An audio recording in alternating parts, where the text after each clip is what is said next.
Hello hello uncle, ಏಂತಕ್ ಇವತ್ತು ಮನೆ ತಗ ಬರ್ಲಿಲ್ಲ? ನಮ್ಮ ಅಮ್ಮ ಹೇಳ್ತಾ ಇತ್ತು.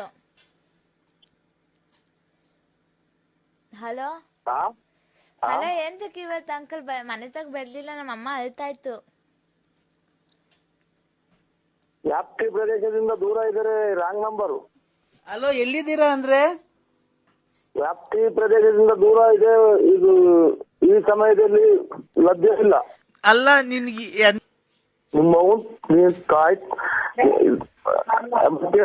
ಇದೆಲ್ಲ ಕೊಡಿಲ್ಲ ನಾನು ನೋಡಿ ಚಿನಾಲಿ. ಹಲೋ, ಅಲ್ಲ ಅಂದ್ರೆ ನೀನ್ ಮತ್ತೆ ನಮ್ಮ ಮನೆ ಹತ್ರ ಏನಕ್ ಬರ್ತಿಲ್ಲ? ನಾನು ನೀನ್ ಹೆಂಡತಿ ಅನ್ನೋದು ಮರ್ತು ಬಿಟ್ಟಿದ್ಯಾ? ನಿಮ್ಮನ್ನ ಯಾರು ಕರೀನಾಗೂ ಇಲ್ವಲ್ಲ ಹುಡಿ. ಯಾಕೆ ಸಿಗಂದೂರಿಗೆ ಕರ್ಕೊಂಡು ಹೋಗ್ಬೇಕಾರೆ, ಮೈಸೂರಿಗೆ ಕರ್ಕೊಂಡು ಹೋಗ್ಬೇಕಾರೆ, ಧರ್ಮಸ್ಥಳ ಕರ್ಕೊಂಡು ಹೋಗ್ಬೇಕಾರೆ, ನನ್ ಚನ್ನಪಟ್ಟಣಕ್ಕೆಲ್ಲ ಕರ್ಕೊಂಡು ಹೋಗ್ಬೇಕಾರೆ ಅವಾಗ ಗೊತ್ತಿರ್ಲಿಲ್ವ ನೀನ್ ಯಾರು ಅಂತ ಬಂದಿದ್ದೆ ಜೊತೆ?